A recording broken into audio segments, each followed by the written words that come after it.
नमस्ते, बहुत स्वागत है आप सभी का। आप देख रहे हैं न्यूज 18 और मैं हूं आपके साथ पूजा सचदेवा।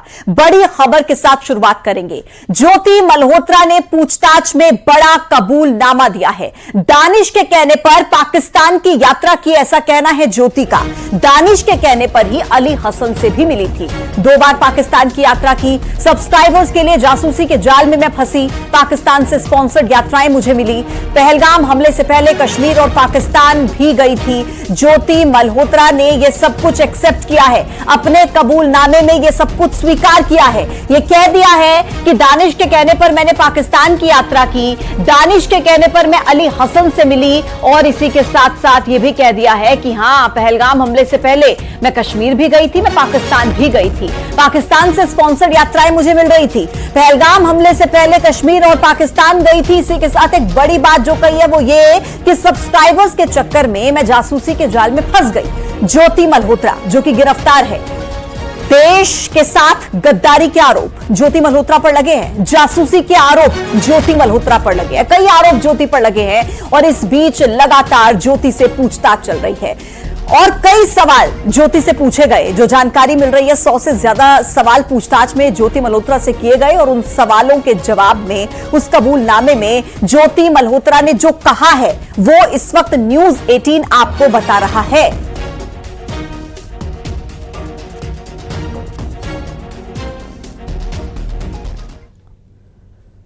तो ज्योति मल्होत्रा पर जांच एजेंसियों ने भी बड़ा खुलासा कर दिया है। ज्योति मल्होत्रा बांग्लादेश भी जाने की तैयारी में थी। एनआईए के हाथ ज्योति का वीजा लगा है, एप्लीकेशन फॉर्म लगा है, जिससे खुलासा हो रहा है कि ज्योति को बांग्लादेश में अहम बैठक में शामिल होना था। यह बड़ी खबर है। एनआईए के हाथ ज्योति का वीजा एप्लीकेशन फॉर्म लगा है, मतलब ये बड़ा खुलासा हो रहा है कि बांग्लादेश जाना चाहती थी ज्योति और कोई बैठक होनी थी बांग्लादेश में जिसका हिस्सा ज्योति मल्होत्रा को बनना था। लेकिन उससे पहले ज्योति की गिरफ्तारी हो गई। उससे पहले ही ज्योति के खिलाफ जो है कई ऐसे बड़े सवाल और बड़े आरोप उस पर लगे हैं। अब ऐसे में बांग्लादेश भी जाने की फिराक में थी ज्योति मल्होत्रा। एनआईए के हाथ ज्योति का वीजा एप्लीकेशन फॉर्म लगा है, जिससे यह बात साफ होती है कि ज्योति को बांग्लादेश जाना था और यह भी है कि अहम बैठक में उसे वहां पर जाकर शामिल होना था। अशरफ ताजमी हमारे सहयोगी दिल्ली से इस वक्त सीधे हमारे साथ कनेक्ट हैं। अशरफ, बहुत बड़े बड़े खुलासे ज्योति मल्होत्रा को लेकर हो रहे हैं। गंभीर आरोप ज्योति पर लगे हैं और इस बीच ज्योति जो खुद कबूल करती है, सब बातें कहती है, वो बातें बहुत अहम हो जाती हैं। किस तरफ इशारा करती हैं, क्या जानकारी आपके पास? देखिए, ज्योति मल्होत्रा के बारे में हर रोज नए खुलासे हो रहे हैं। अब जो ताज़ा खुलासा है, जो उसके घर से पुलिस जब जांच करने गई थी तो वहाँ पे बांग्लादेश का वीज़ा एप्लीकेशन फॉर्म मिला था। तो से जाहिर सी बात है कि वो बांग्लादेश जाने की उस फिराक में थी। पहले वो चीन भी जा चुकी है, पाकिस्तान भी 2-3 दफ़ा जा चुकी है और अब पहलगाम हमले से पहले वो कश्मीर भी गई थी। और सब जगह जो एक कॉमन सी बात आ रही है वो एक जो सीमावर्ती जो ज़िले होते हैं वहाँ पे, चाहे वो राजस्थान के इलाके हों या कश्मीर के हों, पहलगाम को गई तो वो है, लद्दाख में भी गई, तो उसकी सब जगह खूब जो वीडियो हैं, वीडियो ब्लॉगर, उसने जो अपने आप को बता रखा है ट्रैवल वीडियो ब्लॉगर है, तो ब्लॉग्स उसमें उसने खूब लंबा अपना बता रखा है, एक एक चीज़ बहुत विस्तार से बता रखी कि क्या है क्या नहीं है। तो कहीं ना कहीं जो जांच एजेंसियां हैं वो इस बात पे फोकस कर रही हैं कि जो उसने वीडियो ब्लॉग के जरिए जो महत्वपूर्ण और जो संवेदनशील सूचनाएं थी वो पाकिस्तान को खुफिया एजेंसी वहाँ भेजी हैं और उनको उससे ज़्यादा जो अशरफ, एक सवाल और मैं आपसे करना चाहती हूं, क्योंकि एनआईए की जांच में भी कई खुलासे हो रहे हैं। बांग्लादेश भी वो जाना चाहती थी और वहां पर कोई बैठक होनी थी। इसके क्या मतलब नजर आते हैं? देखिए, बांग्लादेश जाने के पीछे भी ये बात आ रही है कि वहाँ पर भी जो आतंकी संगठन है तो वो कहीं ना कहीं उनके साथ उनसे मिलना जुलने की बात सामने आ रही, क्योंकि अभी एप्लीकेशन फॉर्म है तो जो जांच एजेंसी हैं वो कड़ियाँ जोड़ रही हैं, क्योंकि एक बैठक होनी है वहाँ पर जो आतंकी संगठन है उनके साथ इनका बैठना, उसी अवधि में एप्लीकेशन फॉर्म आना, फिर वो उसको अगर वो जमा करती तो हो सकता है, जाती तो हो सकता है कि वहाँ पर, तो कड़ियाँ एक से मिलाई जा रही है। क्योंकि जिस तरह से वो पाकिस्तान में गई, वहाँ जाके उसने अपनी वीडियो के जरिए अपनी संवेदनशील सूचनाएं भेजी। यहाँ पे पाकिस्तानी जो एम्बेसी है वहाँ पे दानिश के साथ उनके संबंध, तो बहुत चीज़ें इस चीज़ को साबित करती हैं कि वो एक तरह से जासूसी कर रही थी। और सबसे महत्वपूर्ण बात ये हो रही है कि वो हिंदुस्तान के जो वीडियो ब्लॉग बनाती थी वो काफ़ी लंबी अवधि के होते थे, जबकि वो जो पाकिस्तान गई तो वहाँ पे उसके जो वीडियो ब्लॉग्स हैं उनकी अवधि कम है। हाँ, ऐसा क्यों? तो यानी कि जो भी शक की सुई आकर ज्योति मल्होत्रा पर अटक जाती है, अब धीरे धीरे वो सब क्लियर हो रहा है कि हाँ, जासूसी के चक्कर में, सब्सक्राइबर्स के चक्कर में जिस तरीके से जासूसी का जाल बिछाया उसमें फंसी या जैसे भी गई, लेकिन देश के साथ गद्दारी की, ऐसा कम से कम कहा जाए तो गलत नहीं होगा। अशरफ, आपका बहुत धन्यवाद हमारे साथ कनेक्ट होने के लिए और तमाम जानकारी साझा करने के लिए। अब देखिए, ज्योति मल्होत्रा से सुरक्षा एजेंसियों की पूछताछ लगातार जारी है। खुफिया और जांच एजेंसियों ने ज्योति से 100 से ज्यादा अहम सवाल पूछे। ज्योति ने उसकी विदेश यात्राओं, पाकिस्तानी दोस्तों, पाकिस्तान में बैठे उसके हैंडलर्स को लेकर सवाल जवाब किए गए। जांच एजेंसियों ने ज्योति से यह भी पूछा कि उसने अभी तक पाकिस्तान को कौन कौन से फोटोज, कौन कौन सी जानकारी मुहैया कराई है।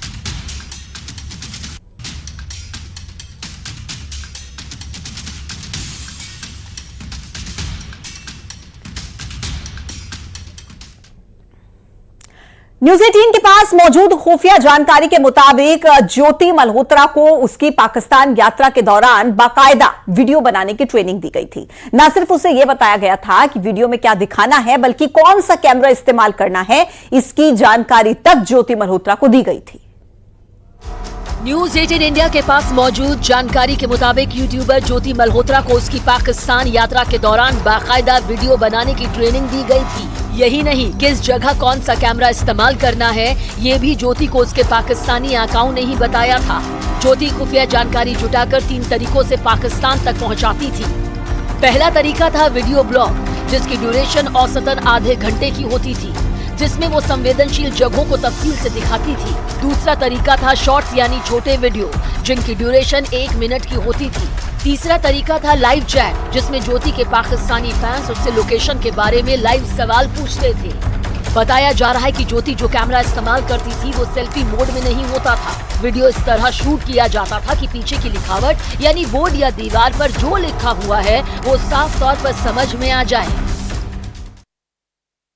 तो ज्योति मल्होत्रा को लेकर एक और बड़ी खबर न्यूज़ 18 के पास है। ज्योति मल्होत्रा अपने हिसार स्थित घर पर रविवार को डायरी में कुछ लिखकर छोड़कर गई थी। डायरी में सविता का जिक्र है। लिखा गया है कि घर का ख्याल रखना, मैं जल्दी लौट आऊंगी। कुछ दवाओं का भी जिक्र उसमें है और आखिर में आई लव यू लिखा है। अब सवाल यह है कि क्या यह कोई कोडवर्ड है? ये देखिए आप वो डायरी, ये जो लिखावट है ये ज्योति की है, ये डायरी ज्योति की है। इसमें आप कुछ शब्द देखिए, गुप्ता डॉक्टर, पैंटॉप डी, 1 मंथ और लास्ट में आई लव यू खुशमुश करके। तो ये तमाम शब्द हैं जो उस डायरी में मिले हैं। अब शक की सुई इसलिए भी यहां पर घिर जाती है कि भाई ज्योति मल्होत्रा जिस पर इतने गंभीर आरोप लगे हैं, वो अपनी डायरी में क्या लिखना चाहती थी? क्या ये कोई कोड वर्ड है जिसके जरिए वो कुछ बताना चाहती थी? ये डायरी ज्योति मल्होत्रा की है जो जांच एजेंसियों के हाथ लगी है और उसमें ये बातें जिनका जिक्र किया गया है, सविता से कहना फ्रूट्स ला दें, घर का ख्याल रखें, मैं जल्दी आऊंगी, गुप्ता डॉक्टर की दवाई, Pantop D, 1 month, I love you, खुशमुश, ये पूरा इस डायरी के एक पन्ने पर लिखा हुआ है। और इसी को अब जांच के घेरे में रखा जाएगा कि आखिर ये किसके लिए लिखा था ज्योति मल्होत्रा ने, इसका क्या मतलब है, और कोई कोडवर्ड, कोई सीक्रेट लैंग्वेज का इस्तेमाल तो नहीं किया गया, कुछ बताने की कोशिश तो नहीं की गई।